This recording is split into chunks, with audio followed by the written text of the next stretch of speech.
By daylight, this land is all quilts, hymnals, and the steady rhythm of wagon wheels. But the hills remember more than chores and Sunday dinners. After dark, the Susquehanna country hums with a different history, one stitched from whispers, odd footprints, and stories that refuse to sit still. Ask any old-timer and you'll hear it. The plain country isn't so plain when the sun goes down. The map looks harmless. Barns with bright medallions painted on the gables. Footpaths curling through hemlock shade. Towns with names you can pronounce in one breath, but if you listen, the place talks back. It tells you about a small, shy figure that raids fruit baskets from the shadows. It tells you about a creature so miserable it melts rather than be seen. It tells you about words nailed into rafters to keep lightning from splitting the roof. And sometimes it points your eyes upward, where something too big to understand erases the stars for a few steady beats of its wings. We're going past the postcards tonight. No stage tricks, no theatrics. Just the stories as people tell them, the ones that feel close enough to touch, and the ones that still walk beside you when the path turns narrow. Keep your voice down. Not because anything out here hunts noise, but because out here, the quiet answers back. But first, the smallest thief in the woods, the one that doesn't roar, it snacks. It doesn't roar. It raids your fruit. High above the Susquehanna River, Chickee's Rock rises like a stone shoulder, quartzite cliffs, tangled canopy, blue water moving heavy and slow beneath. The overlook is honest and wide, the kind of view that makes people whisper without meaning to. It's exactly the sort of place where stories find you before you even start asking questions. Locals have a name for the small shadow that lives just out of sight between the trees. The Albatwitch. Think of a Bigfoot someone put in the wash and shrank. 4, maybe 5 feet tall on a good day. Bipedal, quick, covered in hair. If it has a call, people haven't agreed on it. If it's angry, no one's seen the proof. The Albatwitch doesn't chase. It doesn't knock down fences. It waits for you to sit in the grass, open your basket, and look the other way. The first sign is simple. An apple that used to be there isn't. Then a soft thud somewhere just off the path. If you're unlucky enough to turn at the right second, you might catch a flicker, something small and fast slipping behind a trunk. More often, what you actually see is the aftermath, a half-eaten core lying on the duff like it fell from a low branch. That's the Albatwitch's calling card, not a scream, not a stench. Fruit bones. There's an argument about the name. The tidy explanation says it's a folk mashup, apple plus snitch. Neat. Cute. Easy to repeat at a picnic. But the Pennsylvania Dutch didn't come here empty-handed. Their language and pranks traveled with them, and there's a striking echo from the Palatinate. The Elwittrich, a ridiculous bird creature used to trick newcomers into standing alone in the dark with a sack and a lantern while the rest of the party heads home to laugh into their beer. The trick survived the ocean. The word shifted in the mouth. In some tellings, the apple snitch and the Elwittrich aren't enemies at all. They're cousins, part joke, part warning, part proof that the woods like to play. The setting does half the work. Chickee's Rock sits where the ground rips up into ledge and the leaves cover you like a lid. There are caves and overhangs you could miss while walking directly past them. At night, the rock face turns black and the river loses its edges. If you wanted to live close to people without being seen, you could do worse than this ridge. What keeps the Albatwitch alive these days isn't fear, it's belonging. Columbia, the town next door, throws Albatwitch Day most years. Booths, panels, artists, apple-flavored everything. It's a hometown legend with a calendar slot, and that matters. A monster people celebrate is a monster that doesn't scare kids off the path. It draws them onto it. The local paper runs photos of kids in mini ghillie suits. Your aunt buys a sticker for her minivan. Suddenly, the thing in the woods isn't the end of a hike. It's the reason to start one. Skeptics roll their eyes and point to raccoons, squirrels, or a quick-handed kid in the bushes. And sure, mischief doesn't need a cryptid when thumbs exist. But every now and then, A thread pops up on a forum. Hiker near the overlook last night. Something smaller than a person moved in the trees. Then 2 apple cores fell from different branches. A shaky phone clip follows. Then a chorus of pixel detectives arguing about light, distance, and wind. Nothing conclusive. Nothing clean. Just enough to keep the door propped open. If it were just the thefts, the story might have dried up. But people swear they felt watched out there, not by a predator, but by something deciding whether you could be trusted with a joke. A family spreads a blanket. The youngest carefully arranges gala, golden, honeycrisp, one of each. Later, 3 cores on a flat rock a few feet away, as if someone sorted, tasted, and saved you the trouble of the trash. That's how the Albert gets under your skin. It acts like a neighbor, not a terror. It takes the thing you brought too many of anyway and leaves proof it was there. It suggests the woods might be occupied by a mind that doesn't hate you, just doesn't want to introduce itself. You go home lighter by 1 piece of fruit, heavier by 1 question. This is how folklore builds a house, with tiny, annoying details that refuse to leave. The Albert Witch doesn't need a roar when a missing apple will do. And once someone names the thief, everything you couldn't explain yesterday starts feeling like a pattern today. But not every creature here nibbles and runs. Some of them break apart the moment you reach for them, so sad they'd rather disappear than let you look too long. The only thing it hunts is itself. In the lumber camps up north, the nights were loud, axes, voices, camp stoves hissing, men bluffing hurt and humor to keep the cold at bay. Between the trees, there was another kind of noise. A low, miserable sound like someone trying not to cry and failing. That was the squonk, the loggers said, and they said it with the kind of face you make when you're not sure if the thing you're talking about is dangerous or if you're telling is the only danger you need. The squonk isn't monstrous in the usual way. No glowing eyes. No claws like knives. The body is a mistake. Loose skin that doesn't fit. Warts. A shuffle that betrays a creature that never learned where its legs are supposed to go. But ugliness isn't the point. The point is that it knows. The worst curse is self-awareness with nowhere to put it. The squonk hears itself move and hates the sound. It sees its reflection in a black pool and breaks. William T. Cox wrote it down in 1910 in Fearsome Creatures of the Lumberwoods, not as gospel, but as a kind of field note to tall tales. His squonk cried at dusk, left salt slick tracks anyone with ears could follow. A hunter named J.P. Wentling supposedly learned to mimic its sobs, lured it in, and cinched it into a sack. Then, on the walk home, the bag got lighter and lighter in his hand.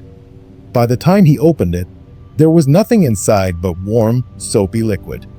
The animal had dissolved under pressure, choosing evaporation over custody.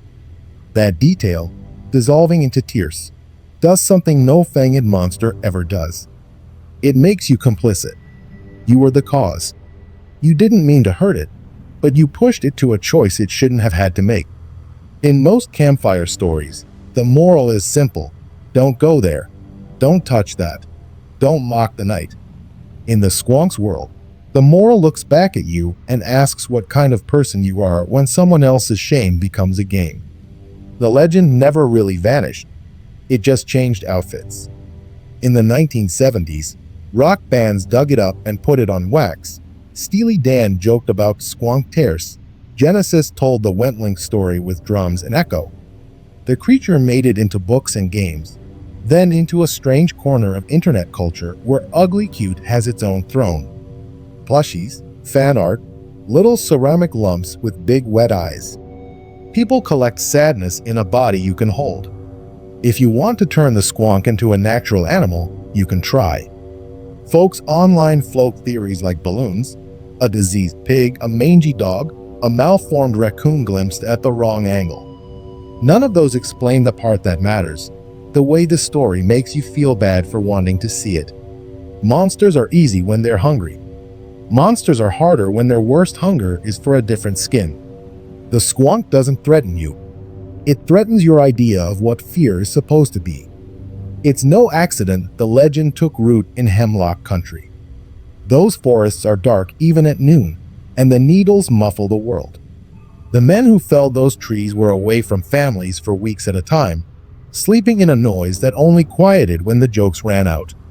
Of course, they invented a creature that cried because everyone there was trying not to. Of course, it melted rather than be caught. Shame does that. Grief does that.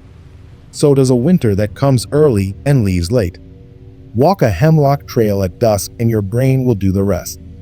A stutter of branches. A soft slump in the brush. A sound you could almost call a sob if you needed it to be. You reach for it, the camera, the bag, the proof. Then the silence changes texture, and the thing you thought you could catch is gone. Maybe it was a deer. Maybe it was nothing. Maybe it was you, hearing your own life echo off bark. Some creatures push back against the night with tooth and scream. The squonk just asks to be left alone and punishes you by making you taste the reason why. It's not a warning about danger. It's a warning about how easy it is to turn sorrow into sport. If tears can be that strong, imagine the power people grant to words. Around here, ink has been used as armor, script copied by hand, folded, and tucked into rafters as if paper could tell lightning where to land. And according to a lot of households, it did. A page said to be written in heaven is a hard thing to ignore. The story runs like this. Long before these barns wore their bright circles, a letter appeared in Europe, sometimes said to be found in a church, sometimes left on an altar, sometimes delivered by an angel no one could quite describe afterward. The words declared their own source. Copy this, the letter said. Keep it close. Share it. Live right, and I'll keep watch. By the time German-speaking settlers crossed the ocean and carved out farms in this country, the letter had already grown a set of habits. People tucked it into rafters, nailed it inside barn doors, slid it between pages of family Bibles. They called it the Himmelsbrief, the heaven letter. You didn't read it once and forget it. You kept it, the way you keep a spare key. You wanted it in the room when storms rolled across the ridge and made the hair on your arms stand up. The text shifts by version, but the bones stay steady. It begins with authority. This is from above, and moves quickly into promises. Houses with this letter will be spared fire and flood. Lightning will pass by. Plague will not enter. Travelers will reach home. Women in labor will be delivered safely. Soldiers will be shielded. Evil intent will stop at the threshold and look for an easier target. The letter doesn't claim to fix the whole world. It promises a circle around your piece of it. That sounds like magic if you want it to. Most of the people who used it didn't. For them, the Himmelsbrief sat inside a larger practice that was anything but godless. They called it brochere, powwowing, prayerful work that stitched together scripture, blessings, and ritual acts. A healer might whisper a verse over a burn while tracing a sign. A farmer might lay an iron knife on the sill to keep mischief out. A mother might tuck a folded paper inside a child's pillow because night is long and worry is longer. The point wasn't to replace faith. It was to pick it up and swing it like a tool. If you want a book to go with the letter, you don't have to look far. In 1820, John George Homan collected everyday charms and protections in The Long-Lost Friend. It wasn't a witch's manual. It was a kitchen drawer of spiritual first aid. Remedies for bleeding and fever share the page with protections against theft and ill will. People carried that book until the cover turned soft. You can still find old copies in antique shops and in family trunks where they kept the marriage certificates. Not everyone approved. Pastors with an eye towards strict doctrine warned their congregations about superstition. If you start trusting a page, where does trust in God go? If your roof doesn't catch fire, was it the letter on the beam or the damp spring? You can hear the caution even now in certain households. We pray, we work, we don't tape paper to the wall and call it armor. And yet the letter stayed. Not because people were simple, but because life was hard and the line between prayer and practice is thinner when weather and illness are always knocking. The Himmelsbrief's real power might be this. It gave shape to protection. It turned an abstract hope into something you could touch. Families wrote them out by hand, carefully, in their best script. The act of copying was devotion. The act of hanging it was consent. We're under this promise together. Some were plain. Others bloomed with careful borders and flourishes. The words sat there like a heartbeat you could see. Sometimes belief turns into fear. In late 1928, that fear ripped a hole in York County that never closed. A powwower named Nelson Remire was killed in his farmhouse by men who believed he had hexed them and that destroying certain objects would break the spell. They were wrong about the magic and guilty of the crime. Trials followed. Newspapers from miles away rushed in, hungry for a tale of witchcraft in a modern state.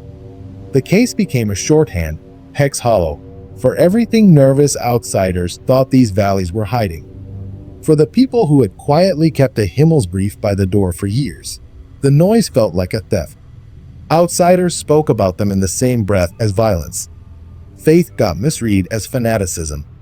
Powwowing, those small, ordinary acts of care, was suddenly framed as dark in the public eye. It took decades for the conversation to soften enough that families could talk openly again about the ways their grandparents braided belief and practice without being accused of something sinister. Today, the letter still shows up. Old barns yield folded papers when they're pulled down. Estates turn up packets tucked into the corners of cedar chests. Regional museums and cultural centers hold examples in their collections, ink browned, edges worn. You can buy modern prints online, too, but those are a different creature, souvenirs for walls, more art than promise. The original Himmelsbriefs were different not because of the text, but because of how they were used. They weren't decoration. They were a pact. You don't have to believe a page can bend lightning to understand why it mattered. In a world where a single spark could take the year's work and the house that held it, any practice that made a family feel prepared was worth keeping. And if the protection did nothing more than steady hands, that's still protection. Calm decisions save buildings. Calm hearts save people. On one side of the county, a letter waits quietly in a beam and minds its own business. On another, a neighbor wakes to find the fence in splinters and cows refusing to cross a shadow in the pasture. Protection is one story. Attack is another. And sometimes the attack walks on mismatched feet. Not born, assembled. Ask around about the gilwaggle, and the first thing you'll hear is that it isn't an animal. It's ascending. A job with teeth. A thing built out of spite and pushed across a property line to make a point the sender is too proud or too afraid to make face to face. Descriptions vary because fear does. The common parts stick. A body the size of a large dog or small wolf, a torso with power in it, front limbs that end not in paws but in hooked talons, and back feet that thud like hooves. A face you don't want to meet in a tight lane. You see it in a flash, crossing the lane in 2 strides, vaulting a low stone wall, vanishing between trees, and then you find proof on the ground. A muddled ledger of tracks that won't agree with each other. Hoof, claw, drag, leap. As if 3 animals took turns wearing the same shadow. It doesn't come to kill you. That would be simple, and simple isn't the point. It comes to break peace. It runs horses until they sweat foam and roll their eyes so hard you see white all the way around. It harasses cattle up and down the fence line until morning chores are chaos and milk yields drop. It rattles doors, scrapes the boards under bedroom windows, tears a neat line down a sack of grain so the night wind can lift it and make a hiss that sounds like a whisper. It announces itself with sound, with mess, with pattern, and invites panic to move in. Why send a monster when a rock through a window would do? Because rocks end arguments. Everyone knows who threw them. Monsters thrive on doubt. If you think your neighbor across the creek hates you, every scrape in the dark proves it. If you think a woman 3 farms over muttered your name under her breath, every bad day is a receipt. The gilwaggle isn't just a creature. It's a story about how quickly a community can turn its own heat into a fire. This is where the Himmelsbrief and powwow workers return through the side door. Families under siege didn't wait for a posse. They called a brotcher. Some names stick because they meant relief. Loop Hill Ike shows up in more than one valley's telling, a man who knew which prayers to say, which signs to trace, which protections to set at the corners of a field. A charm might be buried at the path the creature used to enter. A verse might be recited over iron driven into a threshold. The point was not to fight claws with claws, it was to pull the fuse out of the sending so the thing ran out of orders and went thin. People who don't believe in hex work will tell you the Giwaggle is a fox misread at speed, or a pair of coyotes moving one behind the other so the prints lie, or a stray dog worked up by the smell of the herd. They'll say fear makes noise louder and nights longer and tracks look like letters you're sure you recognize. Fair enough. The mind fills gaps. But even the most practical neighbor understands the damage a good scare can do. Farmers who don't spook don't break ankles. Horses who don't panic don't kick through stall boards. If a prayer and a piece of iron keep you steady, they've already worked. The name itself drifts. Giwaggle, Gwaggle, Giwaggle, spellings change as the story moves from kitchen table to porch to churchyard and back again. In some tellings, it's a single creature built once and used until it's spent. In others, it's a type you can call up more than once if you know who to ask and what you're willing to pay in reputation. That's the cost the stories keep circling back to. You can get your vengeance, sure, but you can't pick how people talk about you afterward. Monsters have a way of leaving pieces behind, and not all of them are on the ground. There's one tale that repeats with different names. A family wakes to a noise like tin bending. The barn cats are gone. The horses won't take hay. In the lantern light, someone spots eyes low to the ground, then too high, then gone. The next day, they follow the mixed tracks into the edge of the woods and find a small circle of churned earth where it looks like the creature ran in place until the dirt went slick. A brotcher comes that afternoon, says very little, works a quiet pattern, and leaves a small object tucked under a flat stone at the gate. The nights settle. The cows come down. No one mentions names.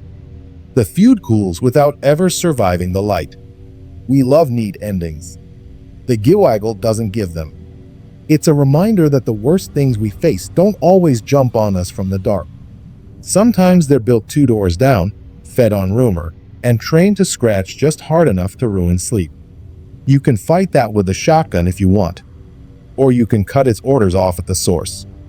Not every terror here wears borrowed feet. Some look a lot like us, only hungrier, hairier, and unwilling to come down off the ridge even when winter drives everyone else inside. And when they do come close, they don't scratch at doors. They steal pies, climb trees like ladder rungs, and vanish before you can blink. A monster that looks uncomfortably like a person who ran out of places to go. Welsh Mountain doesn't look like trouble from a distance. It's just a long back of rock and timber, a green shoulder thrown across the line where Lancaster meets Chester. But step into the trees and the ground changes under your shoes, thin soil, broken stone, paths that climb harder than you thought they would. For a long time, this ridge was a margin. When the valleys were all fences in hymn-sung order, the mountain took in the people who didn't fit. Families scraping by. Drifters passing through. Folks who couldn't or wouldn't live under someone else's rules. That's where the hairy man lives in the telling, if lives is the right word for someone who moves when the wind does and sleeps when the rock lets him. He's big, not giant, but big enough that men who swing sledge and scythe stop talking when he steps into the lane. He's covered in hair like winter never ends on his skin. Clothes, if he has them, are scraps that keep the cold off the places that can't grow a coat. He climbs trees the way kids do, no thought, just arms and feet finding holes the eye can't see. He runs like he knows every route by name and never meets one twice. He doesn't hunt you. He hunts your peace. Children wander too far on a berry errand, and the woods inhale. They come back white-faced, breathless, sure they saw anyone but a man behind the laurel. Horses spook at night and run the fence line until dawn makes them look ashamed. A pie left to cool on a sill becomes a story you tell with a laugh the first time and a nail on the window the second. Ask 10 people what the hairy man is and you'll get a map of the county's nerves. To some, he's the wild left in a land that tries hard to shave every edge. To others, he's a warning stuffed into the mouths of kids who won't listen. Stay out of the trees. Come home before dark. Don't talk to strangers who don't talk back. For a few, he's a person they almost knew, a man who slipped off society's leash and kept walking until the mountains said he could stay if he learned to be quiet. Every community makes a monster out of the place it fears and a saint out of the place it misses. Stories from Welsh Mountain lean both ways. There are versions where the hairy man is cruel in the small ways that count, tearing gates because he can, scaring the youngest because they scare easiest. There are versions where he's only as mean as winter, hard because the world is hard. Someone leaves a sack of potatoes and a heel of bread by a stump, and later, the sack is gone and the stump is bare and nothing else in the yard has moved. Sometimes kindness is the only fence that holds. Modern life didn't kill the story. It just gave it new channels. Trail cameras catch streaks that might be a man and might be a deer standing wrong. Facebook groups swell with reports that read like weather. Heard something moving heavy in the scrub behind our pasture last night. Smelled like wet wool and mud. The Bigfoot crowd borrows the ridge and lends it a larger myth, calls the figure by a name imported from the far side of a continent. But the old name sticks better here, because the old name sounds like it grew in the shade of these exact trees. Could the hairy man have been a bear misread in bad light? Sure. Could he have been 3 different men over 40 years, each living rough for his own reason, stitched together by gossip into a single long life? Also yes. Folklore doesn't mind contradictions. It uses them. The ridgeline earns its gossip by being exactly the kind of place where a person could breathe in the rocks and breathe out leaves and not need much else. Even now, the preserved signs at the footpaths suggest a beauty that is friendly from noon to 4 and shifts into something more private at 5. It's notable that the hairy man doesn't come with rules you can put in your pocket. There's no charm to keep him off the porch, no verse to make him fade. If he's human, he gets the rights and wrongs humans get. If he's a myth standing upright, he's the expression of a pressure that doesn't play fair, poverty, pride, the ache in people who live too close to a line they didn't draw. You can't bless that away. You can only learn which paths are fine in daylight and which ones ask for your name after dusk. Some threats you answer with a locked door. Others with a long talk and a cup left somewhere a hungry hand can reach. In a landscape where barns wear shields and doorways get traced with protection, the hairy man reminds everyone that not every fear has horns. Some just have calluses. And when morning comes, the best defense is often the one that was painted up high long before you were born. Drive the back roads and the barns start talking. Big circles bloom under roof peaks, stars inside rosettes, birds with plump chests, hearts laid into rings, sun wheels that look like they could roll right off the wall if the wind tipped them. They're bright even under cloud. They feel older than the road. Kids in the back seat point and ask what they mean. Adults disagree without looking at each other. Some swear these are shields and paint, hex signs in the truest sense, from the German hex, which, meaning this circle is no entry for anything sent with bad intent. Others grin and say the phrase you'll hear from a certain generation of Pennsylvania Dutch when they don't want to have a whole debate on a Tuesday afternoon. Just for nice. Their decoration, the argument goes. Nothing more. Beautiful, yes. Cultural, yes. Magical? No, thank you. God watches the farm, not a circle of daisies. The designs have long memories. You can trace many of them back to European folk art that predates the voyage across the Atlantic, sun wheels that bend winter toward spring, 6-petal rosettes that carry luck and warding in the same breath, stars that pull your eyes to the heavens and promise a kind of order you can live by. When German-speaking immigrants layered these onto American barns, they weren't necessarily inventing meanings. They were replanting them. Names matter here. The distelfink, the stylized goldfinch, perches fat and cheerful inside circles and along borders, a bird that eats the thistle distal which is supposedly favored. It stands for good fortune, happiness that eats its own roots. Hearts mean what you think they mean: love, harmony, a soft decree that the house they crown will hold its people together. Stars multiply their points and their promises, 5 for protection, 6 or 8 for completeness and direction. Tulips, drawn the Pennsylvania Dutch way, curve like prayers with petals, often read as fate, or as a nod to the Trinity when grouped by 3. Sunbursts spin wheat in warmth and the hope that the herd will fatten and the cellar will stay full. If you're asking what settlers thought when they first painted them, the answer is rarely clean. In the early years, practical faith didn't see a contradiction between praying on Sunday and painting a symbol on Monday that made you feel like the barn had a spine you could lean on. The same people who copied a Himmelsbrief and tucked it in a rafter could paint a rosette big enough to be seen from the road. Protection above the door didn't cancel protection on the wall. It completed it. The debate sharpened later. By the 20th century, plain Anabaptist groups, the ones outsiders often call Amish and Mennonite, were not hanging circles on barns. They kept ornament off their buildings and pride out of their paint because scripture said not to carve or cast images or lean on marks instead of God. Meanwhile, fancy Dutch families, Lutheran and Reformed by church, less strict by practice, let color bloom. Tourists came. Photographers came. Shops sold wooden signs you could take home to a porch hundreds of miles away and still call it connected to the place you vacationed. Names like Johnny Ott and Jacob Zook turned painting into an art and a business, and before long the region's brand had a circle in it. Language complicates it further. Some historians argue the phrase hex sign is a modern label pressed onto an older habit. Earlier families called them barn stars or didn't call them anything at all because you don't need a term for your own walls. Others say hex always lurked inside the design's meanings, whether spoken or not, because the valley knew exactly what it feared and how it wanted to face it. Both can be true. A symbol's job is to hold more than one thing at once. Today, the signs do double duty. They're postcards in paint that tell visitors where they are.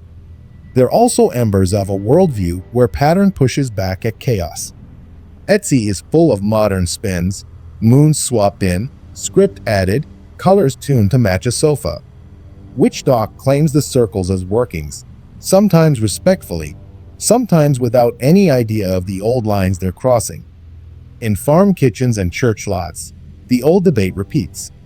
Are these blessings the same without the life that birthed them? Does the meaning change when the wood hangs on a wall in a city apartment and not on a gable facing a weather you can taste? One thing almost everyone agrees on: the best of these aren't random. The spacing is intentional. The geometry calms the eye. Even if you don't believe a rosette can keep a fox out of the henhouse, you can feel the steadiness it throws over a yard. That alone protects something. A house that looks cared for is harder for fear to enter. There's a story of a storm that hit 3 farms in a line. The first had nothing on the barn, just boards gone gray. The second had a bright wheel with tulips and stars. The third had a simple circle with a distelfink smiling like he knew what rain was for. The lightning took the tall oak between them and split it, then went looking for a roof. It skipped all 3. The men shook their heads and argued under awnings with water in their hair. One said grace. One said geometry. One said luck. And that's how the signs work. They give you a language for relief. Paint peels. Wood rots. New barns go up with plain faces or with prints nailed where paint used to be. The argument doesn't end. It just changes tone. You don't have to settle it to enjoy the drive. You only have to pick which version of the story you're telling when you point out a circle to a kid and explain why someone took a ladder, a brush, and a whole afternoon to put that shape high where the weather hits hardest. But the most retold figure in these hills isn't painted on a wall. She stands on the shoulder of a mountain road at night, lifts her hand without a word, and asks for a ride she never finishes. She stands in white where the road bends hardest. Wapsonanock Mountain wears its history like fog. In the late 1800s, People climbed for air and views, trading city soot for a weekend above the valley. A resort sat on the peak, grand enough to pull carriages up the ridge one switchback at a time. The prettiest stretch was also the worst. Locals called the series of tight hairpins Devil's Elbow, the kind of name you earn after enough near misses stop being near. That's where the story lives. A young couple, a wedding day, a nighttime climb toward a room with a view. The details shift depending on who is telling it. Some say a wheel snapped. Others swear the horses lost their nerve on the gravel where the guardrail is now. Either way, the road let go. The groom didn't see morning. The bride did, for a while, alone at the edge of a cold ravine that kept her name. Time sanded the specifics. The pattern stayed. On certain nights, drivers say they see a woman in white at the shoulder, still and bright against the trees. She doesn't wave. She doesn't weep. She stands like a question you can't leave unanswered. You pull over. You offer a seat. She nods and slides in, bringing a chill that the heater can't touch. Her dress rustles without moving. Her eyes look past the windshield at something that isn't the road. Silence stretches. The car reaches the last hard curve. The mountain's grip loosens. The straightaway feels like a promise. And then the passenger is gone. No door sound. No shift in weight. One glance and the seat is empty, as if the cold itself decided it had ridden far enough.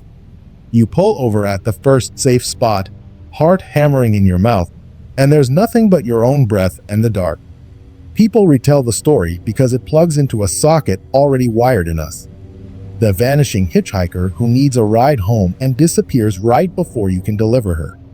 This mountain gives the old motif a body, an address, and a road with a name like a warning. The tale works on two levels at once. It's a caution for anyone who takes the turns too fast. It's also a grief that refuses to learn the lesson time tries to teach. Skeptics have a long list. Headlights on fog make shapes. Retroreflective road signs pop bright and then vanish when you change angle. People drive tired on roads that ask a lot of your attention. Memory stitches a single weird shadow into a ghost with a story because the mind hates loose threads. Fair points, all of them. The thing about a good haunting is that it doesn't die when explained. It keeps walking, same as always, because it's built from need, not proof. Locals will tell you the encounter has rules even if they don't write them down. The apparition is patient. She never appears in a crowd. Night is her medium. The seat always chills. The disappearance never happens before the last bend. And if you talk about it too loud in the wrong diner, someone 2 booths over will turn just enough to make you check if they're listening or remembering. It isn't vengeance. There's no revenge here. Just a loop. The start of a life that never started. The memory of a white dress on black trees and a corner with a name that laughs without smiling. Tour guides mention her. Blogs pick her up and add faded photos for mood. Every generation updates the vehicle, buggy to sedan, but the passenger doesn't change. Joy interrupted is a kind of battery. It keeps a charge. If you ever take the drive, you won't admit why you're rolling your window down a little despite the cold. You'll say it's to keep the windshield from fogging. You'll say it's for your ears so you can hear tires bite gravel. But maybe you'll also want to feel the air shift if someone invisible sits beside you. Maybe you'll want the night to tell you it remembers too. The scariest thing up here isn't always on the shoulder though. Sometimes it isn't on the road at all. Sometimes it passes over you without touching anything and still manages to make everything smaller. No feathers. No comfort, just a shape that eats the sky. Ask enough people who walk fields after dark and a pattern emerges. Not a bird. Not a plane. Not anything with a sound you can clock on a chart. They talk about a darkness that moves like a living roof. A wingspan the width of a barn. A slow rhythm you feel in your chest more than you hear with your ears. Not flapping. Breathing. The details line up in unnerving ways. The wings aren't feathers in the usual sense. They're described as leathery, textured like old hide, catching just enough starlight to look wrong. The head reads larger than it should, with the long shape of a horse made sinister by the angle. The eyes, if they are eyes, glow not like flashlights but like coals, a dull red that doesn't light the ground but refuses to be just reflection. People blame their cameras, and then blame the night, and then blame themselves for not lifting the lens in time. The thing is already gone before common sense comes back. What makes it get under your skin isn't an attack. It's indifference. A predator notices you. A storm ignores you. Whatever this is, it passes over like a crowded old god on its way to somewhere else. Livestock don't vanish. Roofs don't rip. The earth doesn't register it except in the way the air feels thinner for a beat. That might be why it haunts more deeply than a creature with a taste for drama. You can defend against a monster that wants what you have. How do you defend against a presence that doesn't care you exist? Pennsylvania has a file drawer full of giant bird reports. Researchers like Stan Garden have been cataloging winged oddities for decades. Thunderbird sightings with broad wings and talons big enough to fuel 1,000 farmyard whispers. The Great Shadow isn't exactly that. It sits in a weird middle ground between a myth so old it has ceremonial paint on it and a modern panic that belongs to late-night TV. It's not a crane misjudged by moonlight. It's not a turkey vulture amplified by a scared eye. It's a hole in the sky that moves like it owns the map. Phones are supposed to save us from mystery. Pull one out, you get proof. Except night hates cameras. Tiny sensors turn distances into blocks of noise. Compression eats detail. Streetlights flare and make halos that lie. A moving dark shape at height turns into the absence of pixels surrounded by your own breath fogging the lens. Later, when you scrub the footage, you'll find 3 frames that look like a bat's wing the size of a billboard and a comment section that splits into laughter and goosebumps. Explanations line up anyway. Migrating birds in a tight flock, seen against the stars. A military aircraft nobody is supposed to recognize yet, gliding on a route that needs silence.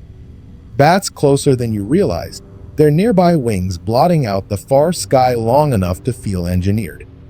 Atmospheric weirdness that bends sound and steals light. Every one of those can be true sometimes. None of them satisfy the person who watched a rectangle of night detach itself from the rest and move with intent. Listen to enough witnesses and there's a shared moment that doesn't care about biology or physics. It happens right after the shape moves on. The person looks up and feels very small. Old small. Like a lighthouse with the power turned off. Like a duck on a map that just got rewritten by a hand that didn't bother with your town's name. That's not science. That's scale. And scale is a kind of religion. The kind that puts your feet on the ground and makes you understand why people 100 years ago painted circles on barns and copied letters in neat script and told kids not to run into the woods after supper. Call it Thunderbird if you need a label with history and ceremony. Call it a winged humanoid if you want to borrow from other state files. Call it a story that farms tell themselves when the lights go out. But if you hear a very slow, very large breath moving over the ridge and you can't find the source, you won't call it anything. You'll just hold still and count and wonder how long a shadow can last before it learns your name. From fruit thieves to weeping myths. From painted shields to paper promises. From a bride who never reached her room to a sky that forgets you're there. You can draw a map of a people by the way their nights talk. And we're not done. There's one thread left to pull, the part where all these shapes and stories fold back into the same simple need, to live together, to make sense, to stay safe, and to belong to a place that keeps secrets without keeping you afraid. By day, this landscape is chores and hymns and wheels that turn without complaint. By night, it becomes a ledger of needs written in creatures, charms, and shadows. The albatwitch wants apples and anonymity. The squonk wants to stop hearing its own name. The Himmelsbrief wants you to believe protection can be copied into the world. The Gilwaggle wants your sleep, because sleep is where doubt can't grow. The hairy man wants distance. The hex sign wants order in circles you can see from the road. The bride on Wapsananak wants a ride she never finishes. The Great Shadow wants nothing from you at all, and that may be the worst part. Stand them side by side, and they look like a museum. Look again, and they're a map. Each legend solves a problem without pretending it's the only answer. If you fear the woods, you invent a small thief that plays fair and stays shy. If you fear yourself, you invent a creature that dissolves rather than be looked at too long. If you fear weather, you copy words that tell lightning to mind its manners. If you fear your neighbor's grit-teeth smile, you give their grudge a body and hire someone to take its battery out. If you fear poverty, you put hunger in a man with hair for a coat and ask him to steal pies instead of children. If you fear chaos, you paint geometry where the wind can't help but see it. If you fear loss, you put it on a road with a name that warns you. If you fear the scale of things, you let the sky forget you for a minute, and then you put that minute in a story so it won't swallow you again. People outside these valleys sometimes laugh at folklore as if it's a hobby. Inside, it works. That doesn't mean the monsters are real in the way a deer is real. It means the stories carry the weight we ask them to. A Himmelsbrief nailed to a beam changes the way a family sleeps through a storm. A painted rosette changes the way a yard feels when thunder stacks up on the ridge. A name like Albutwitch changes how a child decides to throw away a core and look up into branches with a smile instead of a flinch. We live by these adjustments. We don't have another kind. The friction is the point. You can go to church and still fold a letter. You can keep doctrine tight and still admit that sometimes a symbol steadies your hands. You can dismiss a gilwaggle as bad tracking and still hire a brocher because the horses won't settle and neither will you. You can call hex signs just for nice and secretly feel better every time you see the sunburst over the hayloft door. You can drive the switchbacks at Wapsonanock because you know the brakes are good and still look at the shoulder, ready to make room for a passenger who won't leave a dent. None of that makes you foolish. It makes you human in a place that has always asked more of its people than it gives away. Some parts of the old stories are easy to date. You can find the resort's advertisements and the court records from a winter everyone wishes had ended differently. You can stand at the overlook where apples go missing and count the seconds it would take for something small to disappear on a slope that deep. You can run your fingers over paint that's outlived the brush that made it.